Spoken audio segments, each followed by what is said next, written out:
Bien, buenas tardes a los compañeros de la Junta de Oficiales y al director, agradecerle la atención que tiene de delegar en mí estar esta noche en la presidencia. Por supuesto, saludar también tanto al conferenciante como a su presentador.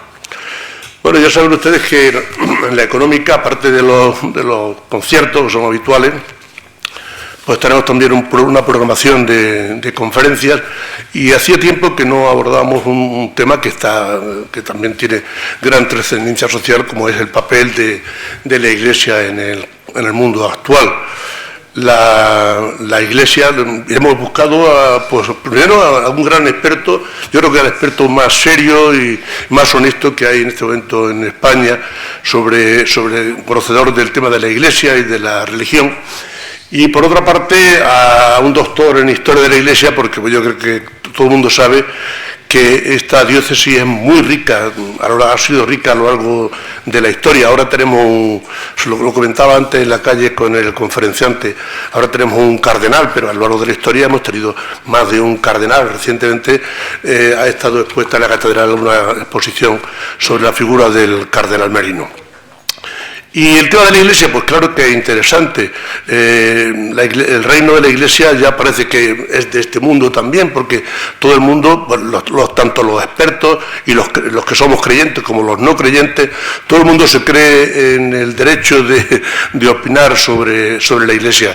Hace muchos años yo conocí, tenía un gran amigo que era un responsable de la curia, que era mi querido don Félix Martínez Cabrera, que fue el que me enseñó el famoso latinajo de internis nec ecclesia. Ahora ya parece que eso ya ha desaparecido, ahora ya de las cosas internas, incluso de la Iglesia, ya puede opinar todo el mundo. Y bueno, hay un debate, está en las redes sociales, está en los medios de comunicación, incluso la figura del Papa, yo creo que es más controvertida que nunca, el Papa Francisco.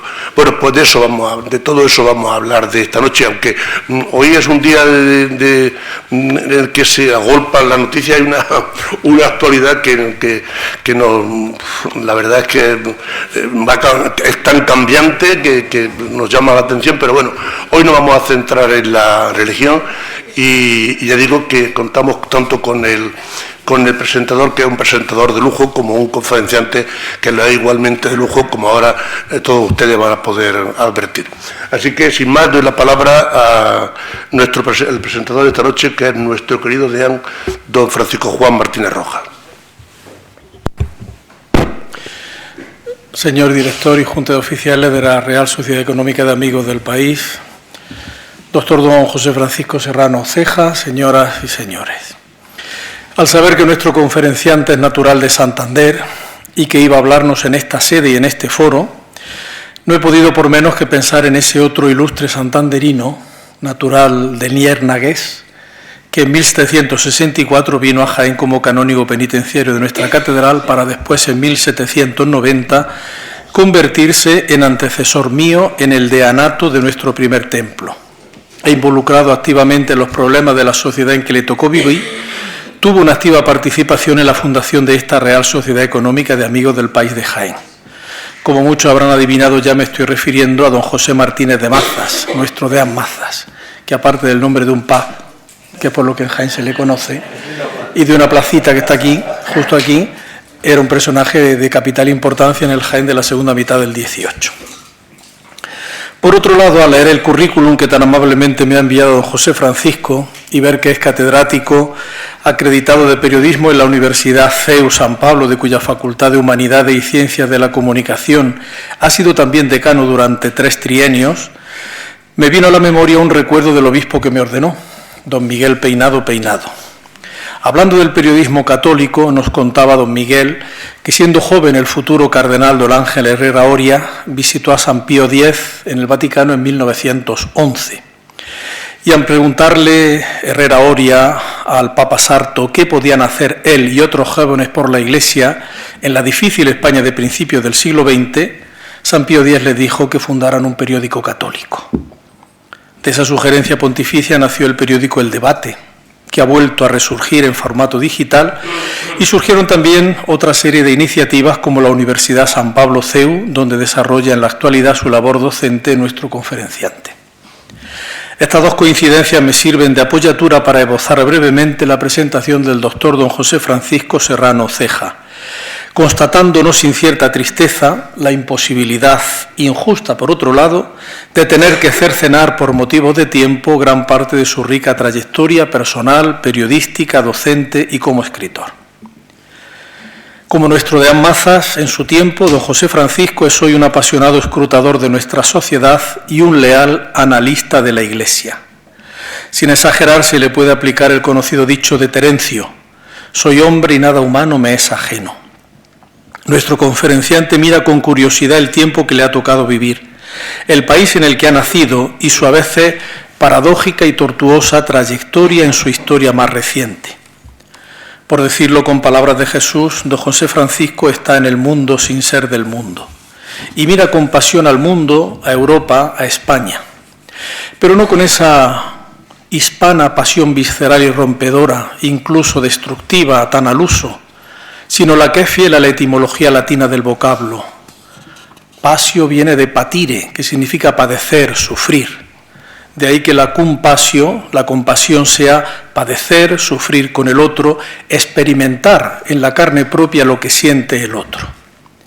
Y esa pasión legitima su análisis, más que cualquier otra cátedra o altura intelectual a la que pudiera justamente subirse por su preparación y trayectoria profesional para juzgar y evaluar al hombre y al mundo de nuestro tiempo desde una presunta superioridad aséptica, distante y desapasionada.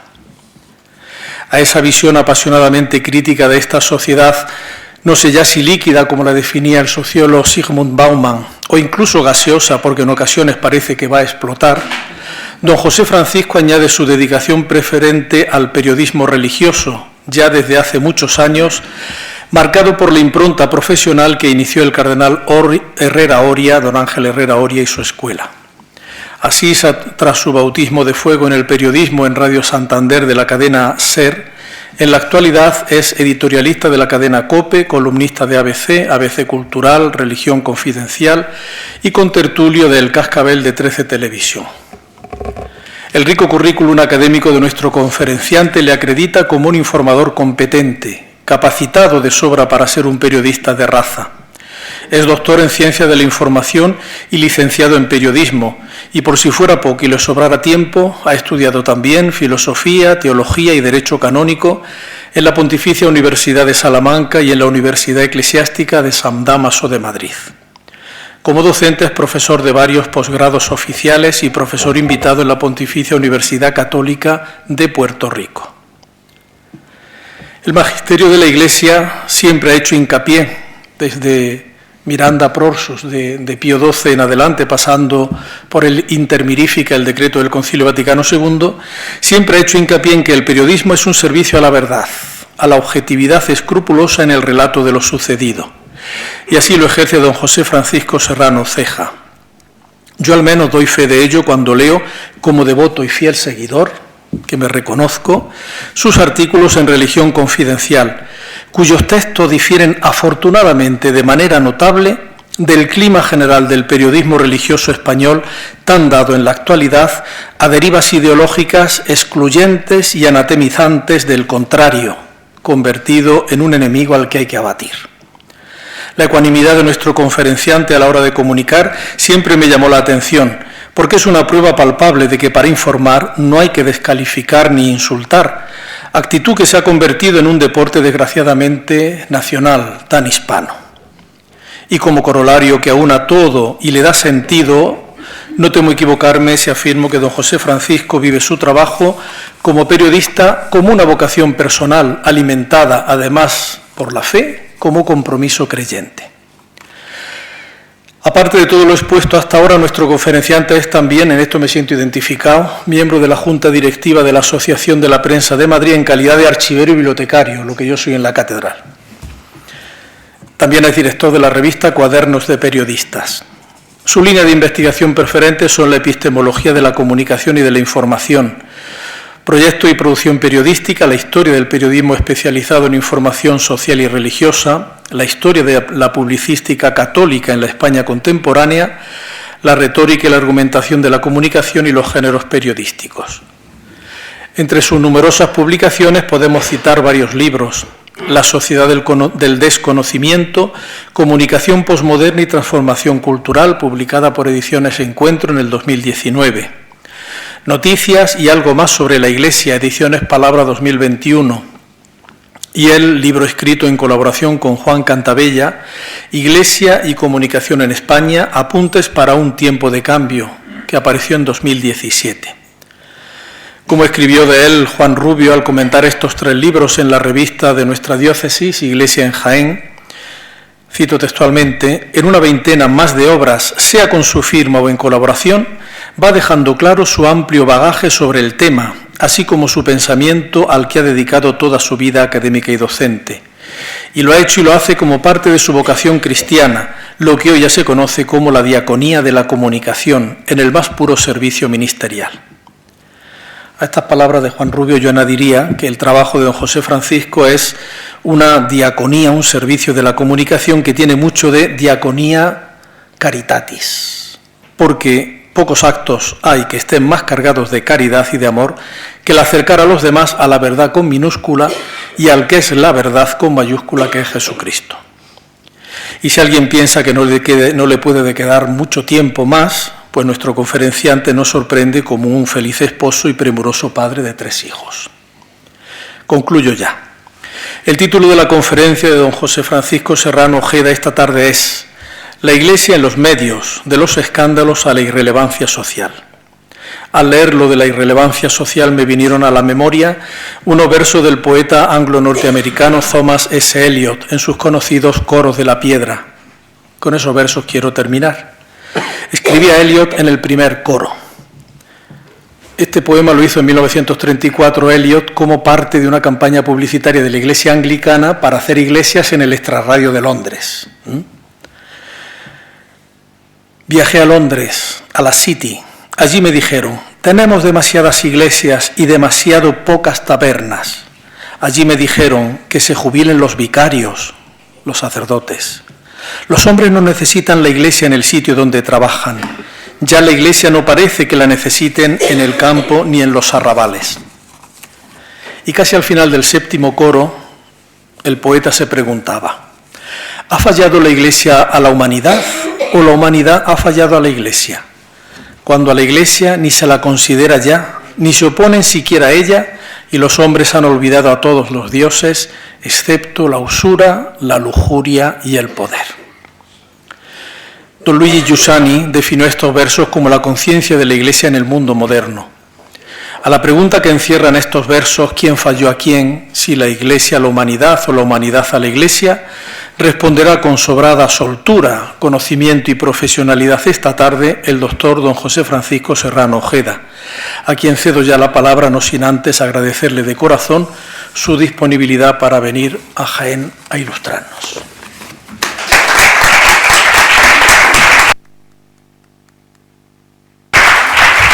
Bueno, José Francisco, somos todos hoy. Muchas gracias en primer lugar a la Junta Directiva de la Económica por la invitación tan generosa a estar con todos ustedes esta tarde, a todas aquellas personas que han colaborado especialmente en que yo pueda venir a disfrutar y a conversar con todos ustedes y, cómo no, especialmente quiero agradecer a don Francisco Juan Martínez Rojas esas generosas palabras que nacen de la amistad. Todos sabemos, digo, más allá de las fronteras de Jaén, más allá de las fronteras de Andalucía, quién es don Francisco Juan Martínez Rojas. Es una persona que en la Iglesia en España, sin lugar a dudas, es un referente. Y no solo, también por sus estudios históricos. Me encontré la última edición de la Historia de los Papas de Juan María Laboa, Digo la nueva edición porque ya había tenido una edición antigua en otra editorial, y esa edición ahora tiene un doble valor porque son 2 libros juntos, el que escribió nuestro admirado Juan Mari Laboa y el que ha escrito y ha añadido don Francisco Juan en esa cronología, que es un trabajo absolutamente de chinos y que yo tengo que confesar que utilizo en mis clases con mis alumnos de Historia de la Iglesia en la titulación de Historia. Agradecerles a todos ustedes la presencia en esta tarde. Miren, hoy en el diario El País, uno de los periodistas que está en alza en este momento, por lo tanto está en su momento más interesante desde el punto de vista de la referencia social, de la referencia periodística y también de la referencia cultural, Sergio del Molino, escribe una columna que a cualquier cristiano, incluso a cualquier persona que no se confiese cristiana, que no tenga el don de la fe, le tiene que interpelar en esta España de hoy. El artículo se titula, es una breve columna que tiene relación con otra que escribió durante la Semana Santa, se titula Los videojuegos al rescate de la religión.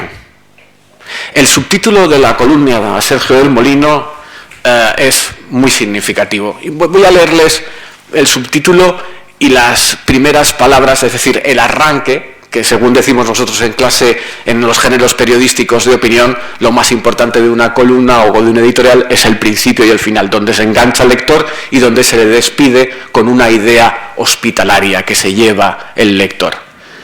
El subtítulo que ha puesto el periódico es el siguiente: me parece bien que mi hijo viva de espaldas a Cristo, pero no puedo tolerar que viva de espaldas al Cristo de Velázquez. El inicio de su columna es el siguiente: recibí una educación militantemente laica, descreída y mundana. En el colegio era uno de los 2 o 3 chavales raritos que cursábamos ética. Mis padres me apartaron de las faldas de los curas y de los aromillas del incienso, pero yo aún crecí en una España donde lo religioso penetraba de forma natural. No hacía falta ir a misa ni tener una tía monja para saberse los sacramentos o las sinopsis de los evangelios. Como decía Mas'ud de Buñuel, soy todo lo ateo que puede ser un español que no es demasiado. ¿Cuál es la historia de esta columna?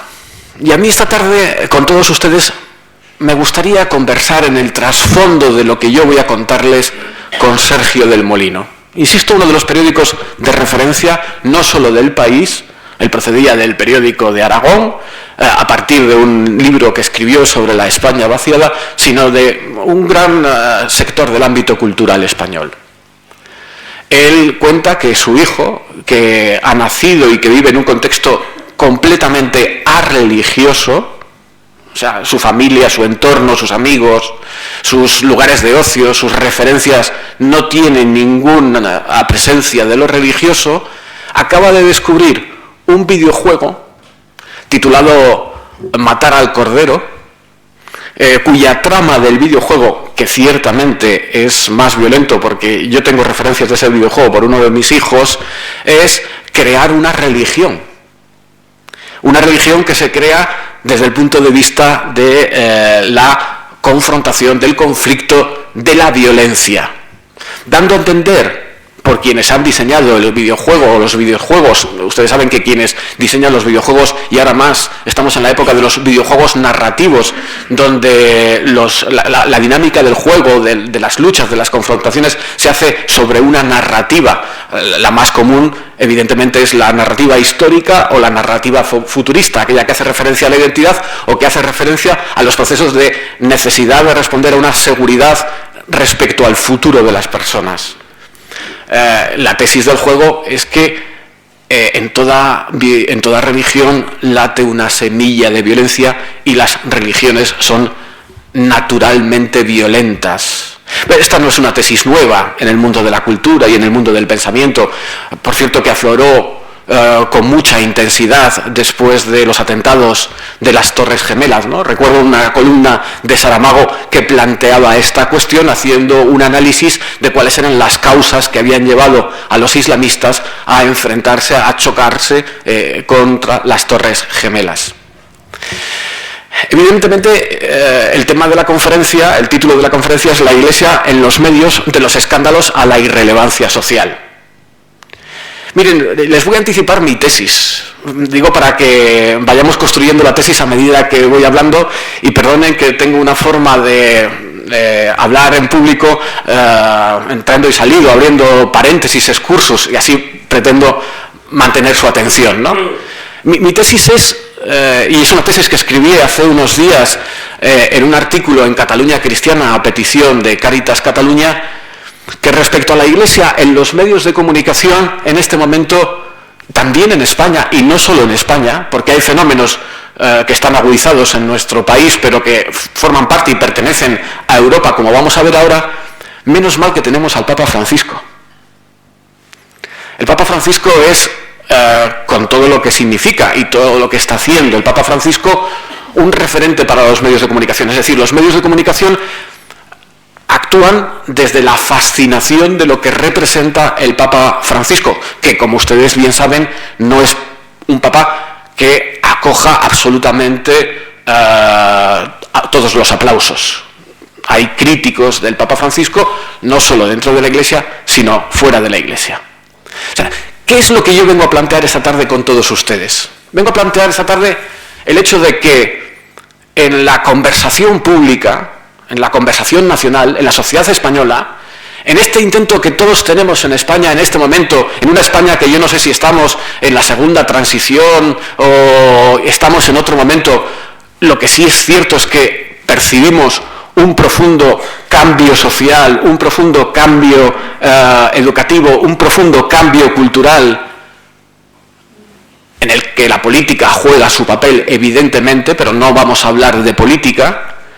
En este momento me parece que la Iglesia se juega su acreditación como interlocutora social, como interlocutora en esta conversación, una conversación que está destinada a que decidamos todos en común en España qué es el bien para todos los españoles, en qué radica en bien, cuáles son las prioridades del bien.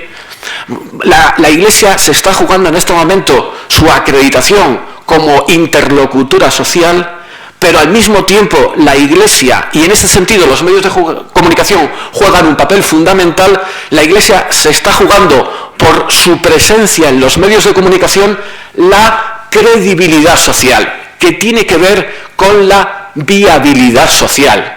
El hecho de que la Iglesia sea percibida como una interlocutora hábil, es decir, como una institución, y no voy a hablar mucho de los procesos de desinstitucionalización de la religión en este momento, como una institución que tiene algo que decir a la sociedad, y que tiene algo que decir no solo respecto al pasado de la sociedad, es decir, respecto a la historia, respecto a la propuesta cristiana como fuente generadora de cultura, de pensamiento, de arte, sino sobre cómo construimos una sociedad mejor. En un momento en el que ustedes tienen la experiencia, como tengo yo, de que lo antiguo no acaba de morir y lo nuevo no acaba de nacer. En un momento de profundo cambio, de transformación social, dice el Papa Francisco que no estamos en una serie de cambios en nuestra época, sino que estamos en un profundo cambio de época. Es decir, el hombre se ha vuelto íntegra, el hombre, la persona humana, se ha vuelto íntegra y plenamente problemático, como decía Karl Jaspers. Tenemos incluso que sentarnos a conversar para definir realidades básicas que nos afectan a todo, como, por ejemplo, qué es ser hombre o qué es ser mujer desde el punto de vista antropológico. Miren, no se trata, en este momento en el que estamos, de política. Se trata de cultura, porque fundamentalmente los medios de comunicación lo que contribuyen es a generar cultura, es a hacer cultura. De hecho, hoy los medios de comunicación se configuran como los principales actores de la generación de cultura en la medida en que los medios de comunicación han asumido el concepto que ha sido clave en el desarrollo de la historia reciente de la humanidad a partir de la Ilustración, que es el concepto de progreso. Si hoy los medios de comunicación cumplen un papel, un rol social, es que han asumido y se configuran a sí mismos como aquellos que hacen progresar la sociedad, que contribuyen a progresar la sociedad. Gran parte de los suplementos de moda se denominan tendencias. Los medios de comunicación miran hacia el futuro. O sea, no hay problema social que los medios de comunicación no asuman y que piensen que son capaces de contribuir a resolverlo socialmente. Hay problemas en una empresa que hace un vertido tóxico en un paraje natural y donde primero actúa la empresa es en la comunicación, para que cuando llegue la noticia a los medios de comunicación asuman la versión de la empresa. Hay problemas, por desgracia, en España, cuando hablábamos del terrorismo, porque hay un atentado, se discutió mucho si los atentados debían salir de los medios de comunicación y cómo enfocar. Hay problemas en los barrios, hay problemas en las sociedades, hay problemas en un barrio determinado de violencia, de suciedad.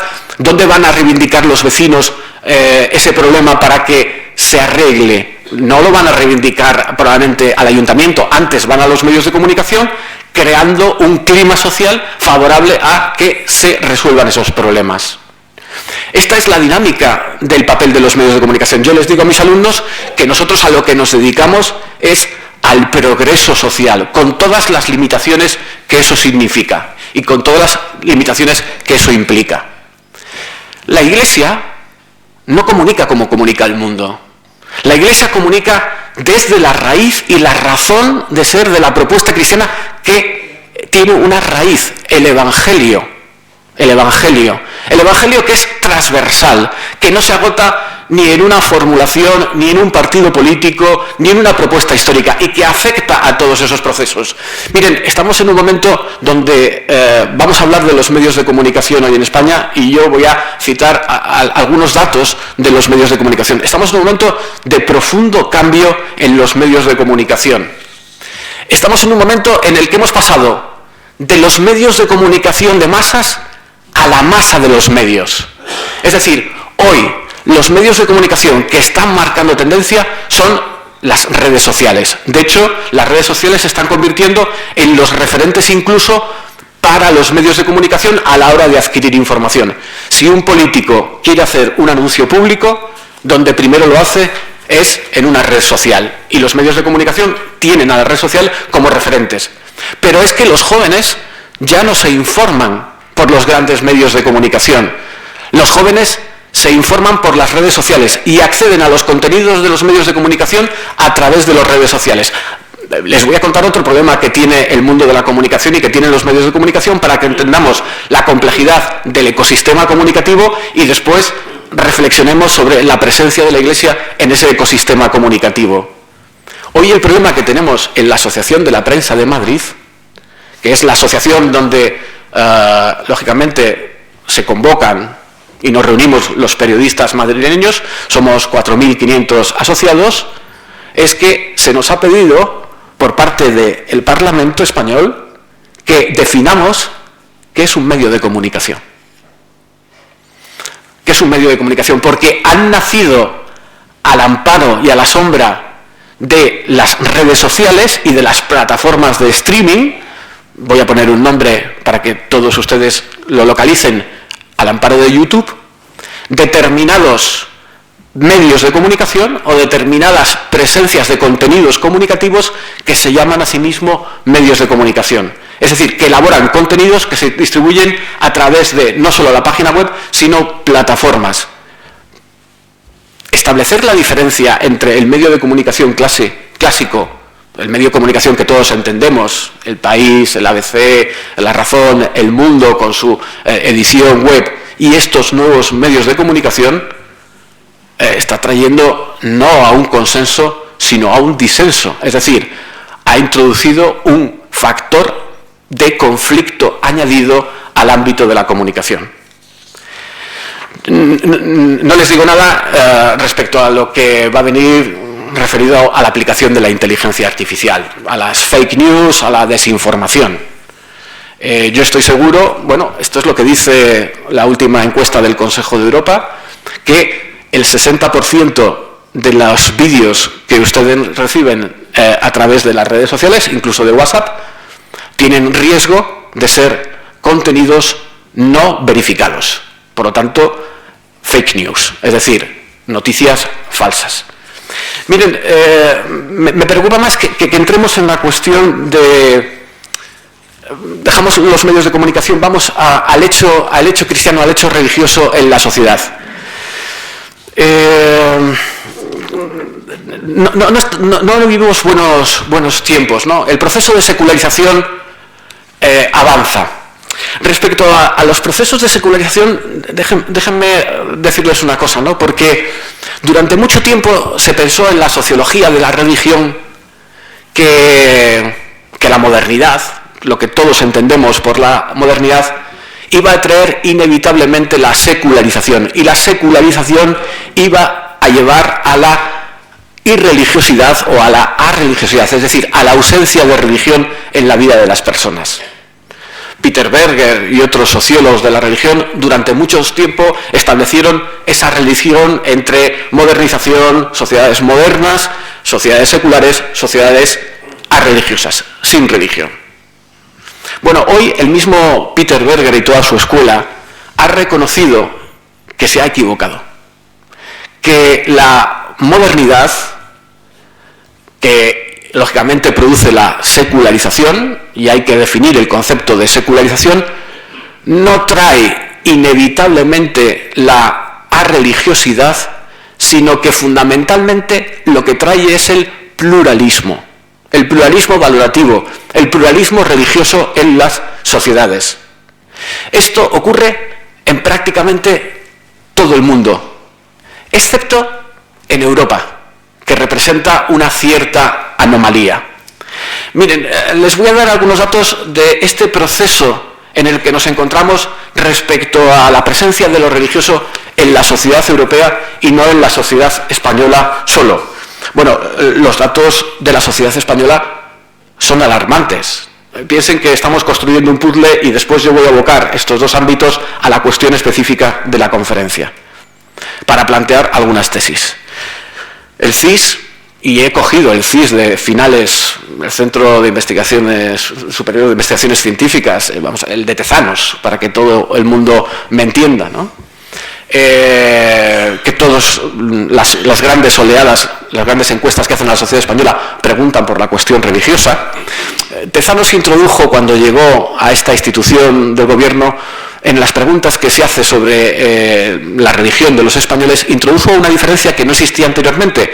Introdujo la pregunta de si usted es católico, practicante o no practicante. Hasta ese momento se preguntaba solo si usted es católico o no es católico, o es agnóstico, o es ateo, o es creyente de otras religiones. Ahora introduce la variable si es practicante o no practicante.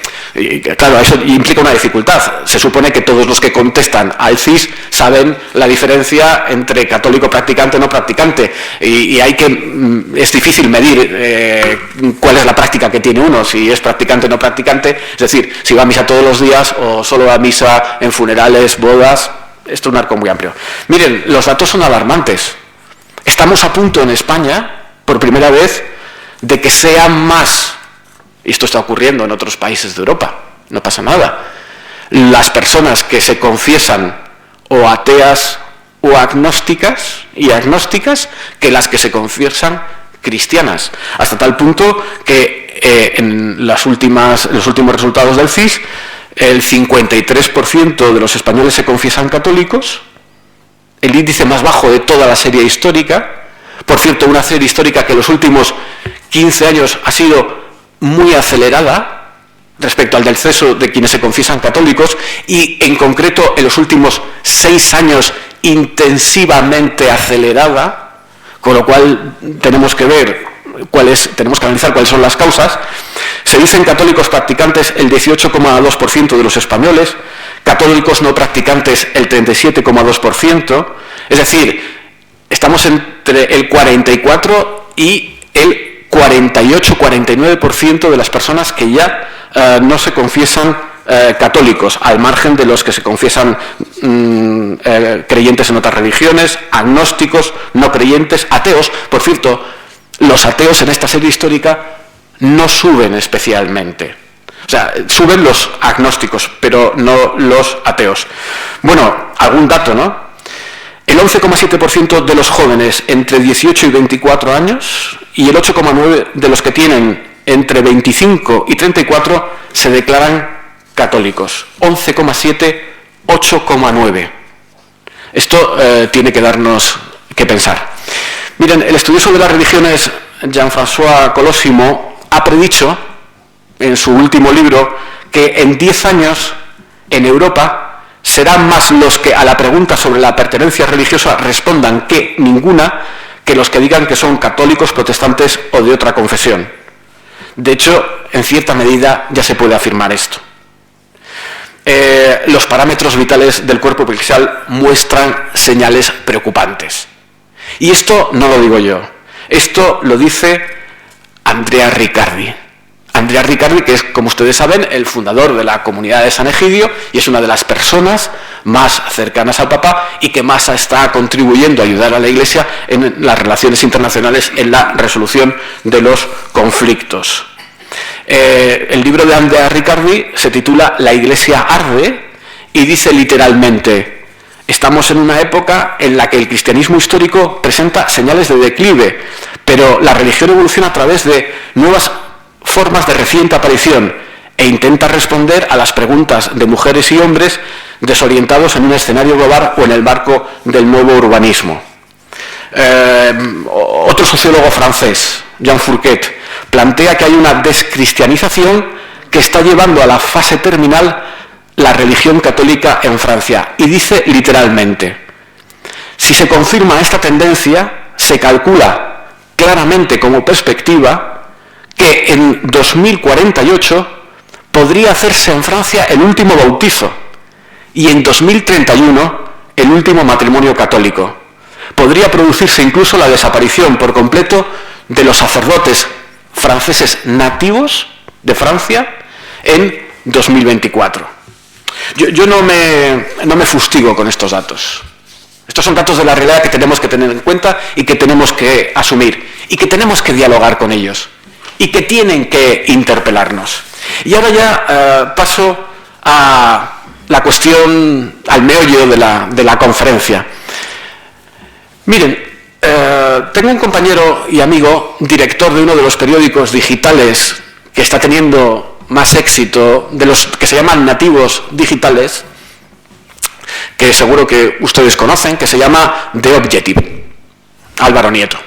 Álvaro Nieto es un periodista de raza, él estuvo de corresponsal en la época de la Gaceta de los Negocios de Juan Pablo Villanueva en Bruselas, después vino al País, Antonio Caño le llevó al País cuando estuvo de director y le nombró subdirector, y después cuando Antonio Caño dejó de ser subdirector del País, lógicamente él salió con un equipo de gente y ha montado este medio de comunicación, que por cierto, abro un paréntesis, tengo que decir que Álvaro está casado con una venezolana, y el medio de comunicación económicamente quienes han aportado el capital inicial para fundar el medio son una familia venezolana, de estas familias venezolanas que han llegado a España. Álvaro Nieto es un periodista, personalmente estudió en la Complutense, es un cristiano y él se confiesa como cristiano y sus valores son los valores cristianos. A sus hijos los lleva a un colegio concertado. Por cierto, hoy el diario El País, permítanme la ironía, ¿no? El diario El País es el diario más religioso de España porque más se está preocupado últimamente por la información sobre la Iglesia Católica. Hoy le dedica nada más y nada menos que 3 páginas a temas referidos con la Iglesia Católica. Podemos analizar por qué esta situación, al margen de lo que hablemos después de la cuestión de la pederastia y de las investigaciones sobre la pederastia. Álvaro Nieto me dice: yo no voy a abrir una sección de información religiosa en The Objective. De hecho, es un periódico que no tiene información religiosa. Y yo le digo: pero Álvaro, esto es lo que tú piensas, pero ¿qué piensan tus lectores? porque tus lectores demandarán información sobre la vida de la Iglesia. Porque la Iglesia es un dato que no podemos odiar hoy en la sociedad española. Nos guste o no, nos guste menos, nos gusten más unos obispos que otros, un presidente de la conferencia episcopal, otro, una forma de intervenir en política, una forma de no estar en política, aunque este proceso de despolitización de la Iglesia, o al menos de despolitizar la imagen de la presencia de la Iglesia en la sociedad, que alienta el Papa Francisco, me parece muy interesante, porque las cuestiones de fondo son otras. Y ojo, porque los medios de comunicación lo politizan absolutamente todo. Álvaro me dice, bueno, que me demanden los lectores información, este tipo de información. Y efectivamente, los lectores le han demandado, en lo que lleva de vida de este periódico, este tipo de información. Y él no podía sustraerse al hecho de que el resto de los medios de comunicación en España den información sobre la Iglesia. Pero él me dijo, mira, he empezado a dar información por el Papa. He empezado a dar información por el Papa. Después ya ha dado otro tipo de informaciones. Cuando hablamos de la información de la Iglesia hoy en los medios de comunicación, estamos hablando de también un profundo cambio. Ustedes recuerdan los periódicos cuando tenían páginas de información religiosa y piensen que sigue siendo vigente aquella ley de los medios de comunicación que dice que lo que no sale en los medios de comunicación no existe. Antes los medios de comunicación tenían secciones de religión. José Luis Martín Descalzo, ¿quién nos recuerda la página del ABC? El diario El País. El diario El País, desde su fundación, tuvo un periodista dedicado a la información religiosa. Es más, voy a contarles alguna historia sobre cómo se gestó la elección del periodista de información religiosa del diario El País. Cuando iban a sacar el diario El País, que por cierto tengo que advertir que el primer periódico del país, el primer proyecto del diario El País no es el proyecto de Jesús de Polanco, porque Jesús de Polanco toma el control del diario El País cuando ya llevaba el diario El País una serie de meses. El primer proyecto del País era un periódico pues europeísta, plural, donde escribían desde Ricardo de la Cierva, ustedes lo recordarán, en las primeras ediciones del País, hasta Manuel Fraga Iribarne estaba detrás del periódico, porque en cierta medida Fraga Iribarne fue el que alentó traer un modelo de prensa anglosajona a España. Bueno, cuando se estaba diseñando el diario El País, percibieron en las encuestas, en la sociología, de los resultados sociológicos, que la información religiosa sería demandado por el sector de los lectores a los que iba dedicado el diario El País. Y entonces, a la hora de elegir la persona dedicada a la información religiosa, se estableció un perfil del informador religioso del país. Y ese perfil era que fuera, lógicamente, experto en teología, y se añadía o en ciencias de la religión, o que tuviera experiencia de las religiones, y que se buscara también una persona que inevitablemente en España, quien ha estudiado teología y estudiaba teología en esas épocas, o era sacerdote, o era religiosa, o era ex sacerdote, o era ex religiosa. Bien, si analizamos quiénes han sido los periodistas dedicados a la información religiosa en el diario El País durante toda su historia, han sido dominantemente y predominantemente hasta Daniel Verdú, ex sacerdotes o ex religiosos. Pero había una preocupación específica por esta cuestión. La información religiosa está en manos de los periódicos y está en manos de los informadores religiosos. Y los periódicos, no lo olviden, tienen ideología. Los periódicos tienen principios editoriales que asumen esa ideología. En España no tenemos prensa de partido, aparentemente, pero estamos en un momento en el que el proceso de polarización social está llevando a que se polaricen los criterios ideológicos de los periódicos.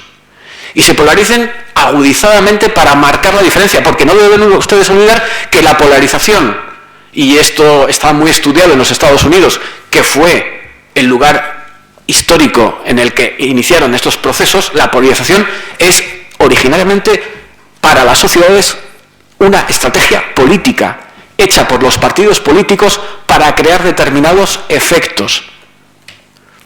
Esa polarización que existe en la sociedad española, por cierto, existe desde el punto de vista ideológico, pero no existe en lo que llaman los sociólogos la polarización cotidiana. Es decir, nosotros no nos enfrentamos por la calle por cuestiones políticas, convivimos.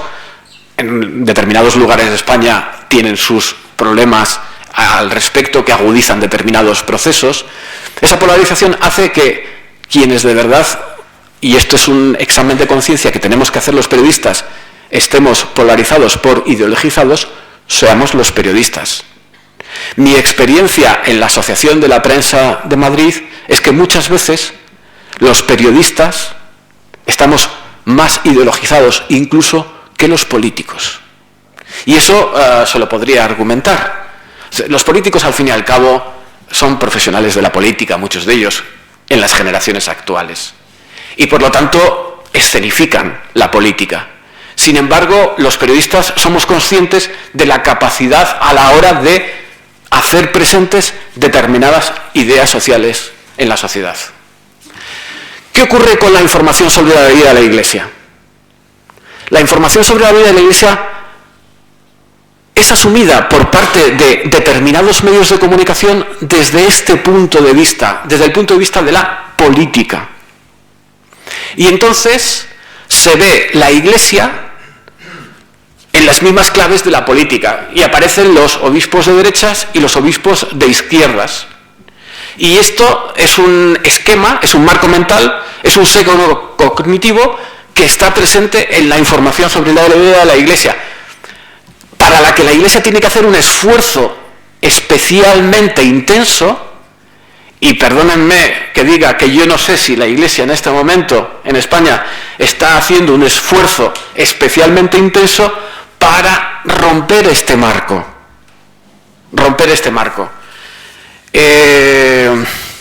Les diría que hay un cambio y hay una mutación en la información sobre la vida de la Iglesia.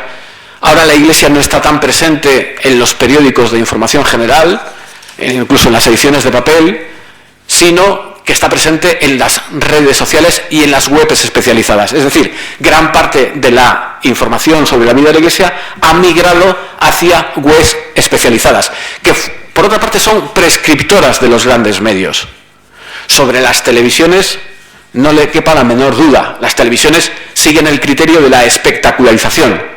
A las televisiones les interesa los conflictos en la Iglesia, lo espectacular de la Iglesia. Hombre, que a mí me digan que a las televisiones españolas les ha interesado y lo último a la que han dedicado más tiempo es que un grupo de curas de Toledo, que lógicamente se ascriben a una concepción tradicionalista de la Iglesia, cerraran su programa en YouTube y todas las televisiones españolas abrieran los telediarios con los curas de Toledo que han tenido que cerrar porque se lo han mandado sus obispos su programa de YouTube, me parece muy sorprendente, como si la presencia de la Iglesia no fuera elocuente en otros muchos ámbitos de la sociedad.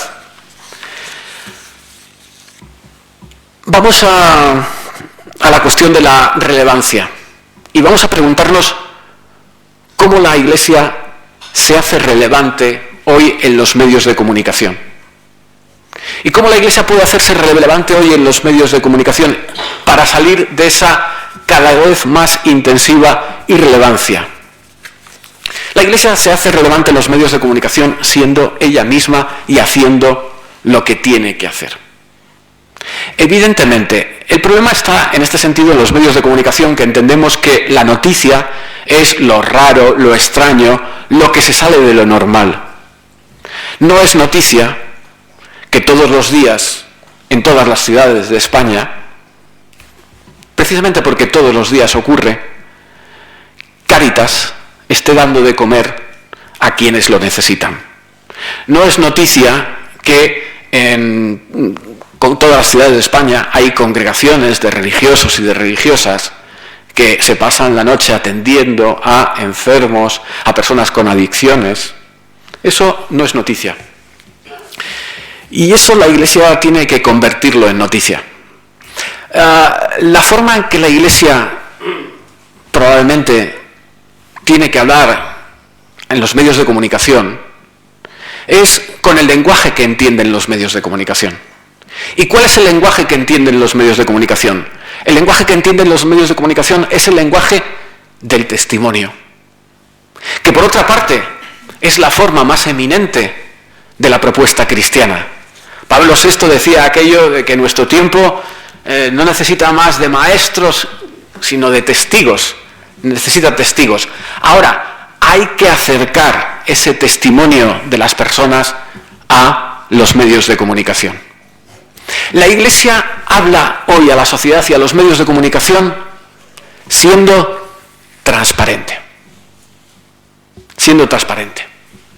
Es decir, la Iglesia hoy habla a los medios de comunicación con una propuesta en la que la verdad, que es probablemente la mayor claudicación que tiene hoy los medios de comunicación y el mayor riesgo de claudicación que tienen hoy los medios de comunicación, servir a la ideología y no servir a la verdad que está detrás de todas las noticias, la Iglesia habla con la verdad. Y en este sentido me voy a referir a la cuestión de la pederastia. Gracias a Dios tenemos al Papa Francisco, gracias a Dios tuvimos al Papa Benedicto XVI, que comenzó este proceso de lucha contra la pederastia. Evidentemente, el Papa Francisco se ha referido en algunas ocasiones y ha agradecido el trabajo de los medios de comunicación en la lucha contra la pederastia.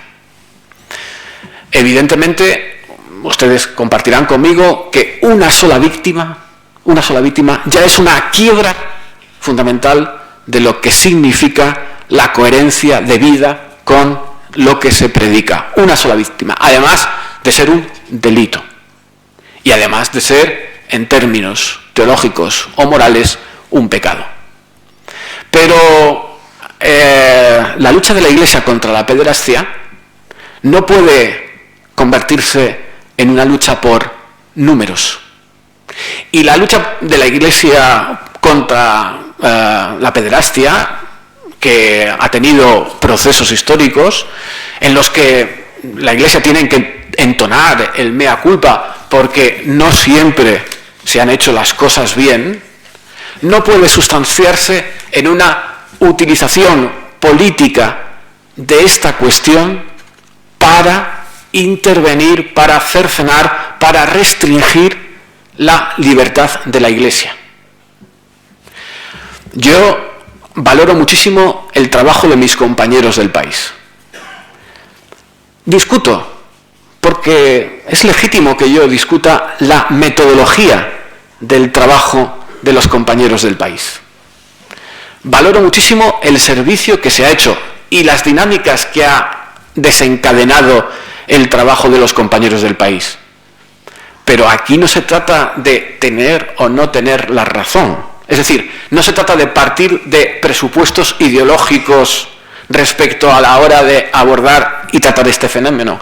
No se trata de decir que en España hay 400.000 personas víctimas de la pederastia de la Iglesia, extrapolando una encuesta que ni el mismo que hizo la encuesta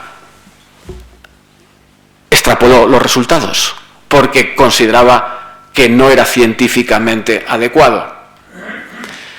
Por lo tanto, hay que hacer una invitación y voy terminando, a la Iglesia, y tenemos que hacernos todos una invitación para ese esfuerzo de entender que la presencia de la Iglesia en los medios de comunicación hoy en la sociedad tiene que salir de las páginas de sucesos, tiene que salir de las páginas de la prensa rosa, para entrar en las páginas de la contribución de la Iglesia a la sociedad. Para entrar en las páginas de la contribución de la propuesta cristiana a este diálogo público en el que la Iglesia tiene una propuesta moral, una propuesta ética que hacer a la sociedad, y que por el hecho de hacerla no significa que la Iglesia quiera imponer su propuesta a la sociedad. La Iglesia, y por supuesto en España, y esto lo han repetido todos los presidentes de la Conferencia Episcopal, en la sociedad española ya no quiere imponer absolutamente nada, ni tampoco quiere defender sus privilegios. La Iglesia lo que quiere hacer es un servicio, y los medios de comunicación debemos hacer el esfuerzo por transparentar ese servicio de la Iglesia a la sociedad. Decía al principio que la Iglesia no comunica como comunica el mundo. Miren, hay suficientes medios de comunicación. Yo siempre digo que respecto a los medios de comunicación no hay recetas, solo hay experiencia. Esto pasa como con la educación. En la educación no hay recetas, hay experiencia de siglos. Al margen de que hoy los sistemas reglados de educación se están alterando por los sistemas no reglados de educación. Ustedes tienen medios de comunicación suficientes para contrastar las informaciones.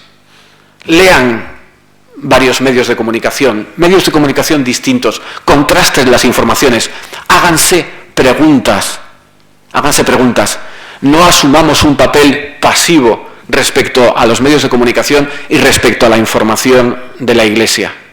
Asumamos un papel activo y crítico respecto a un mundo en el que inevitablemente no podemos no estar.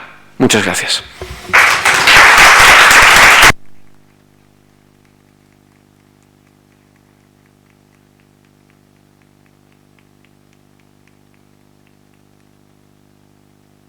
Bueno, pues yo creo que nos ha interpelado, nos ha provocado el conferenciante en su brillante conferencia, ¿verdad?